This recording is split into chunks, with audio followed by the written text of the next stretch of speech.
Hi, thank you for joining me for this presentation of the overview of extramural programs. My name is Brandon Marquiga, and I'm the Director of Resource Development at the Shared Services Center. Today, I want to talk to you about our extramural programs. You may have heard about grants and contracts before, and wanted to do a deep dive with you about how these programs benefit our campus. We're going to be covering three main topics. First, an overview of extramural programs at Kapiolani. Then I want to talk about success stories and finish with ways that you can get started with the grant writing process. So first, I want to share extramural funding at our campus. You may have heard people talk about grants before and contracts. This is part of a very, very large umbrella of extramural awards that benefit our campus in different ways. You don't need to memorize these categories, but I do want you to be aware that there are many different pockets of money that benefit us, and there's something out there that will be a good match for you. So first is federal grants. And I think the easiest way to understand how federal grants works is that there are competitive grants, that's our discretionary grants and our cooperative agreements, as well as non-competitive funding. For example, our CARES funding and the previous ARA funding of 2009. And then we have subawards, contracts, and other types of services for fee agreements. You don't need to know the specifics about those, but just know that there are awards that are rather large that fall under those umbrella. One of the main categories that we receive funding from are federal pass-through awards, and that's when another campus or a local organization receives a federal grant by applying in partnership with Kapiolani and gives us a contract to perform our part of that grant. And of course, we want to acknowledge the role of our UH Foundation in securing large awards and gifts. There are many benefits to extramural funding and ways that will impact you. The large categories that I want to talk to you about today include personnel and salary incentives, program enrichment, as well as renovations, equipment, materials, and supplies. So many of these grants provide you with over 100,000 and sometimes multi-million dollars to implement a project. And that's a rather large amount to run a program. So it's important to know that you can be part of supporting the extramural programs at the campus. And in exchange, there are incentives that the principal investigator is able to provide for your time and your work. One of the most popular areas that I get questions about is personnel and salary incentives. So for faculty, this can be release time, summer overload, as well as stipends for shorter term participation. There are a number of professional development opportunities, for example, through the Hulia Mahi project on Title III, where folks are able to learn about place-based approaches to their work. And we also have an award-winning teaching online prep program, or TOP for short, that supports our professional development. And more recently, our project was able to support some KCC employees getting advanced degrees through the Title III Fellowship Program. These are all great for your professional growth. This is great for your tenure and promotion as well. Regarding program enrichment, grants normally help you incorporate innovative approaches through personnel, through curriculum development, and other inputs for your program. These are just some examples that I want you to be aware of and thinking about.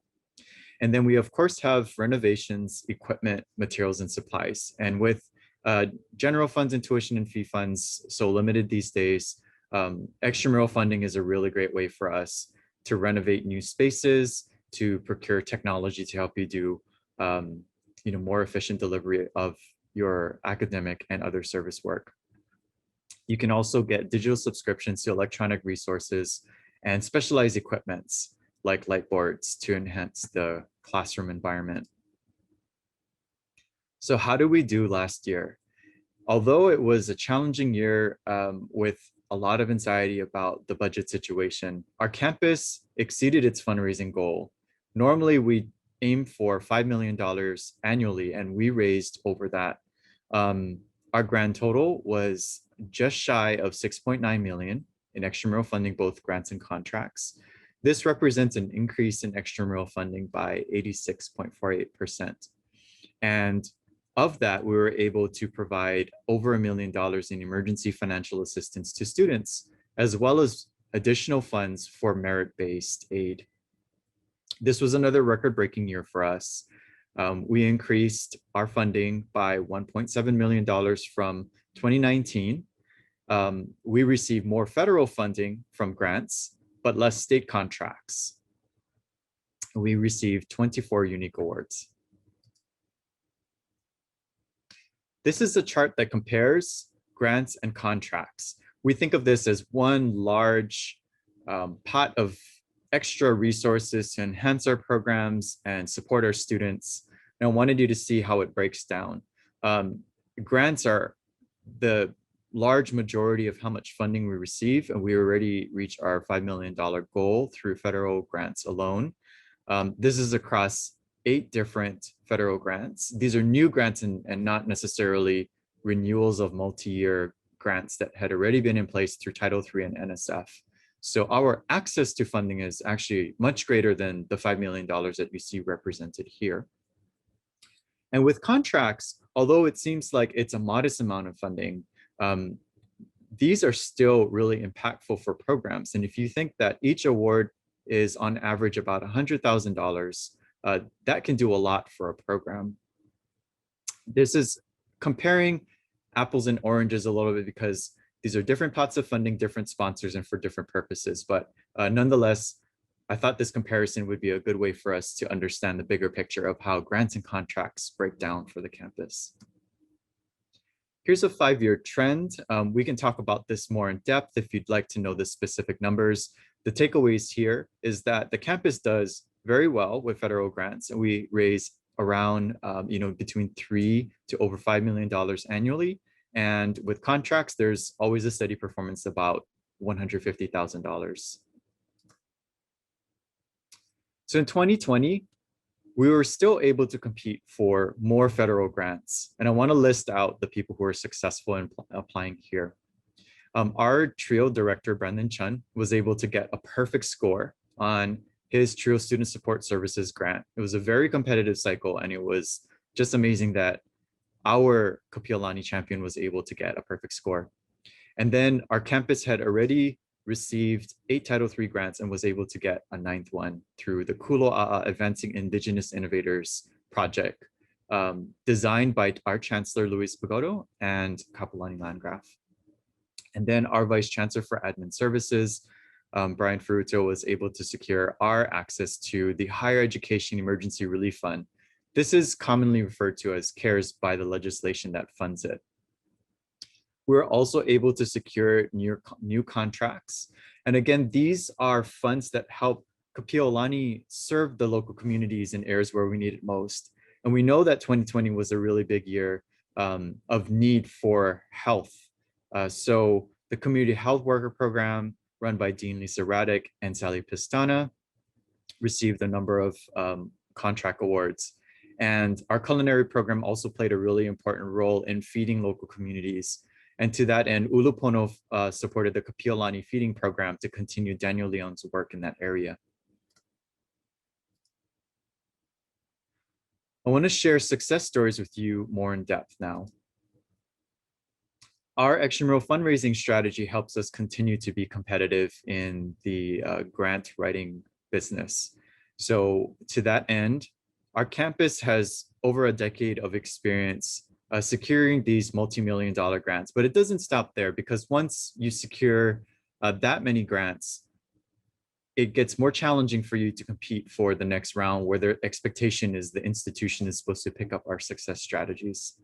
So we are in the process of developing the next generation of grant gurus, and that's where you all come in. We're supporting campus and unit strategic planning goals through our prioritization of grant writing resources.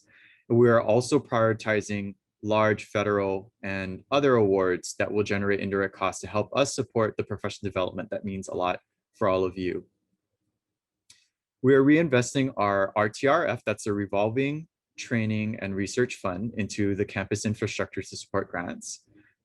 And we are providing extramural project support through our shared services center with our COH staffing and a one-stop approach to grant support.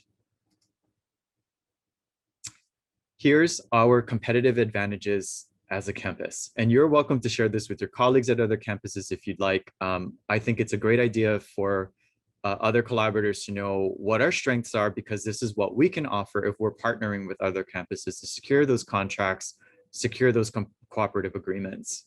So for our trends in federal funding, sponsors are looking to get more value for what funding they're providing. That's resulting in larger consortium awards and less funding for individual applicants. So about 5 years ago, Title III was releasing $5-10 million awards, and the amounts have rolled back significantly. So rather than getting a $5 million grant for Kapiolani alone, we're having to compete for just $2 million across 2 years.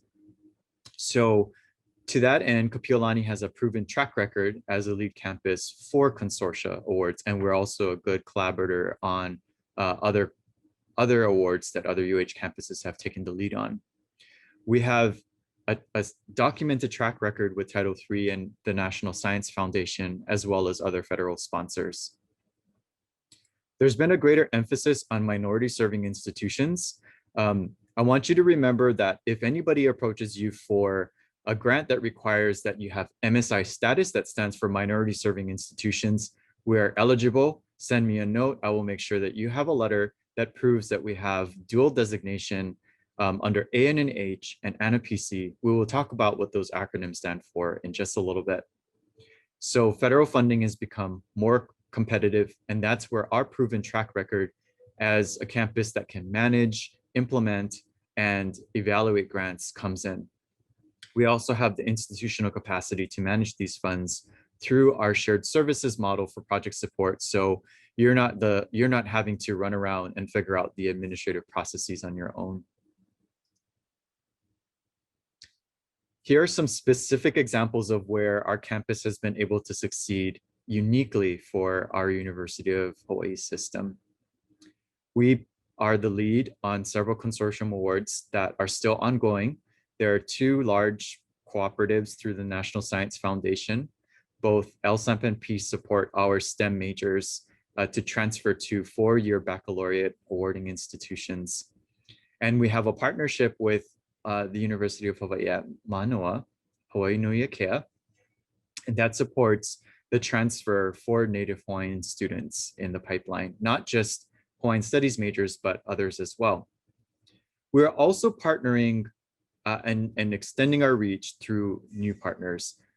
We currently have a partnership with Chaminade University that's going very smoothly, and that's going to support classroom renovations, as well as with nonprofit organizations locally like the Hawaii Public Health Institute, which is supporting a food and agriculture service learning grant at our campus.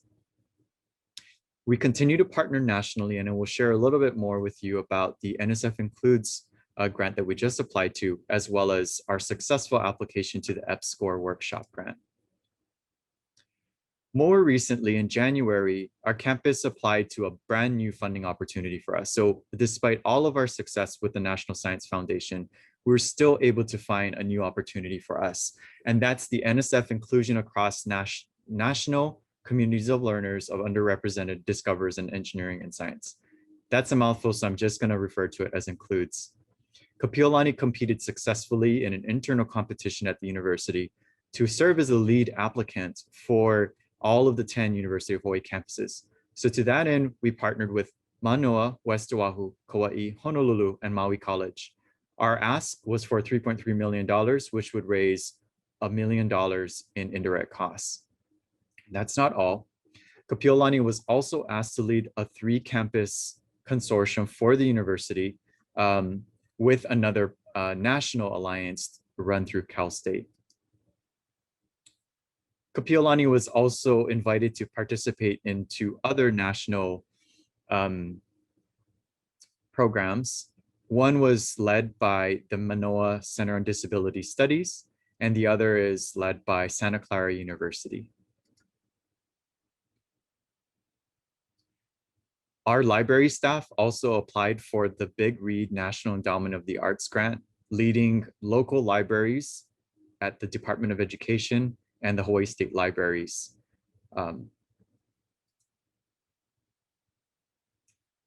We're shifting our focus to new funding opportunities that we've not applied to before. We're going to be applying to these programs in the next 3 to 6 months, including a grant from the Department of Justice, expanding our reach through scholarships in STEM, and supporting our Culinary Institute of the Pacific Diamond Head campus through the Equipment Grant Program. We're also looking to be the lead applicant on the Food and Agriculture Service Learning Program, and we'll be reapplying to the Humanities Initiative offered through the National Endowment for the Humanities. I'm going to pause here before we start talking about how to get started with your grant writing journey.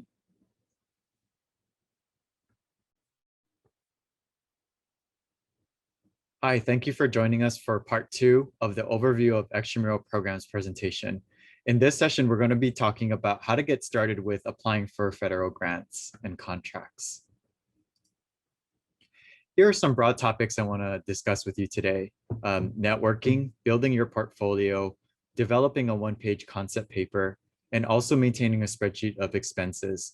These are general tips that will help you get prepared for the perfect opportunity so that when a colleague calls you for a partnership, you'll be ready to go.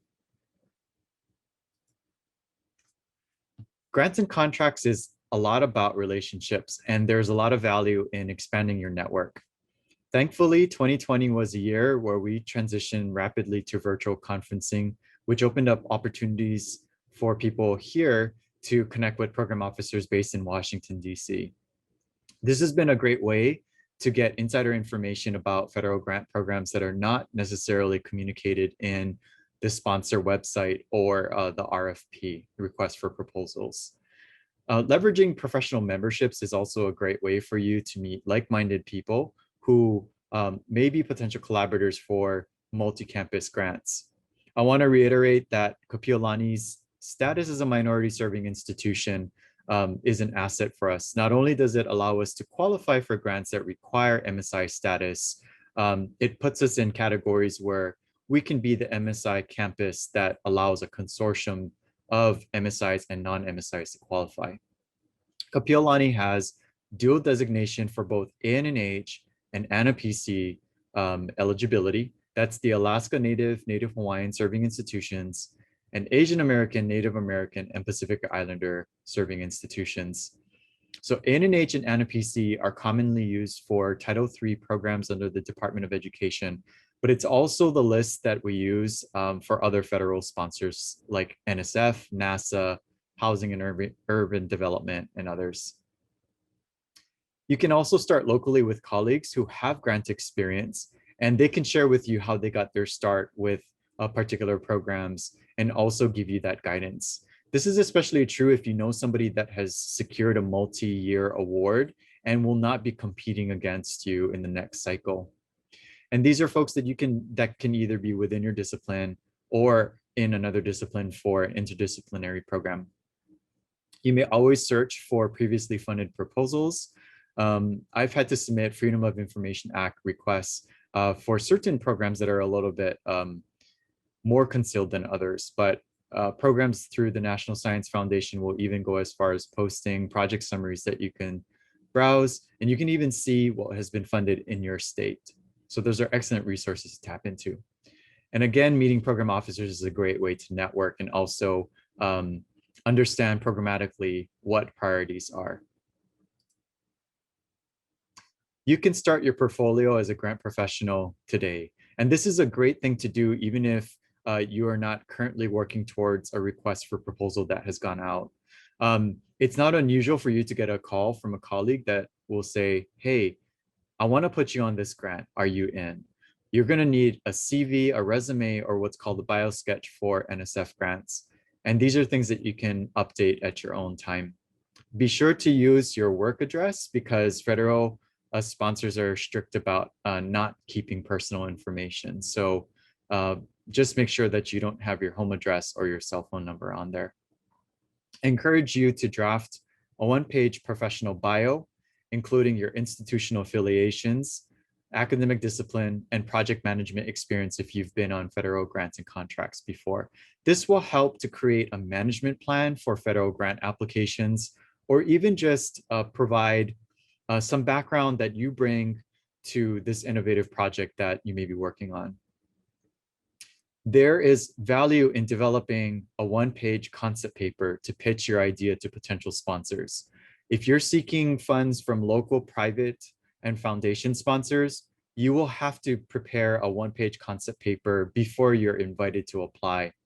So we've had experience in this area where some PIs have been successful submitting a one-page concept paper to national foundations, including the TICO Foundation and Keck Foundations, and they were invited to apply through organizations based in New York and other places on the continent. Lastly, volunteering to serve as a grant reviewer is a great way to get insight and also make a decision yourself as a subject matter expert on what kind of project should be funded. Now, some federal agencies will have an informal process of vetting grant reviewers, and you'll just email in with interest and your CV and a bio about yourself.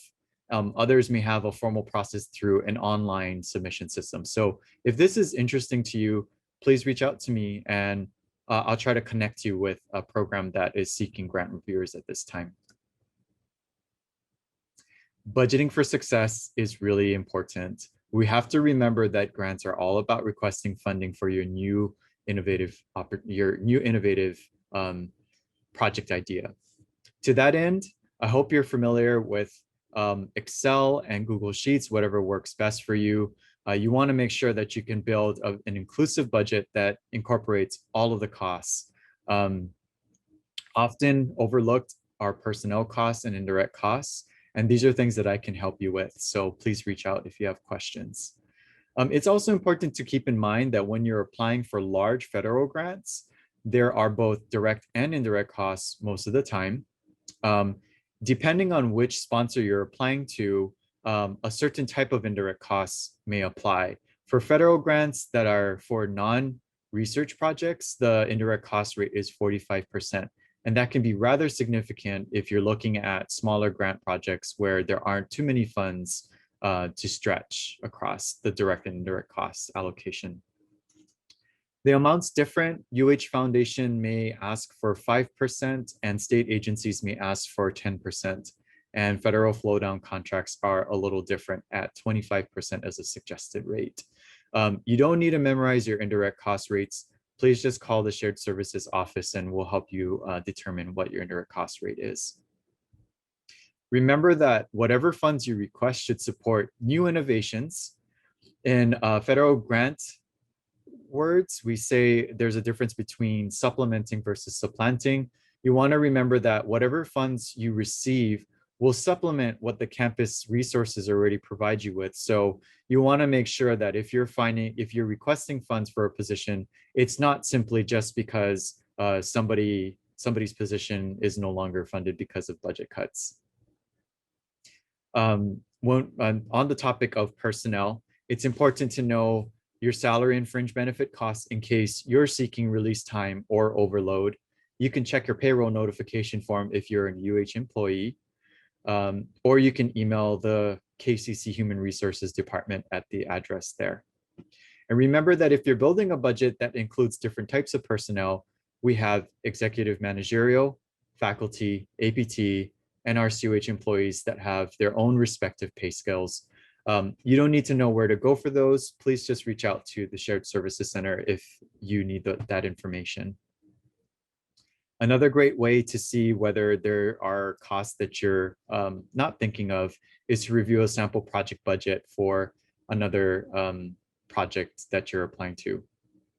So for example, some people will apply to a grant that only provides $20,000 for curriculum development, and it's hard to determine whether $20,000 can include personnel costs, materials and supplies, printing, and other things.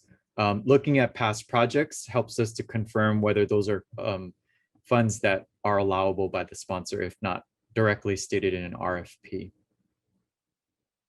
That's a lot of information I want to leave you with, but I also want you to know about some resources that are available to you through our grants office. The first is the Grant Station, which is an excellent grant newsletter that can help you understand from an insider's perspective what grant makers are looking for in applicants. This normally requires a subscription, but we have one at the grants office. So if you're interested in checking this resource out, please send us an email at kccgo@hawaii.edu. The next is the Chronicle of Higher Education. Earlier, I mentioned that it's important to make sure that you're presenting the most recent innovations. And to that end, it's important to know what's going on with higher education as an industry. The Chronicle of Higher Ed is a secondary source that I find to be particularly useful in tracking trends in areas, especially with academic support, student support, and other things that may pertain to your projects. We have access to the Chronicle of Philanthropy, which is a great source for private and foundation sponsors. This helps to track mainly the trends of private giving. And this is particularly relevant if you're looking to raise funds through individual donors, but also large national foundations and corporations. The Pacific Business News is a great source, again, something that requires a subscription. This is an excellent source if you're working on grant applications that requires you to provide statistics on workforce data. So we've applied to federal grants before that required that we demonstrate economic loss, lost jobs, layoffs, and other dislocated worker populations. PBN was a source that I turned to for this because the Federal Bureau of Labor Statistics did not have the most current information. Those are reports that are run annually and are industry standards for grant applicants. But PBN and other local sources will help supplement what you have. This concludes our overview of Extramural Projects presentation. Please feel free to reach out to the grants office. Our contact information is on the slide. It's kccgo@hawaii.edu. And if you're on campus, we'd be happy to see you. We're across the bookstore in Ohia 103. Thank you very much.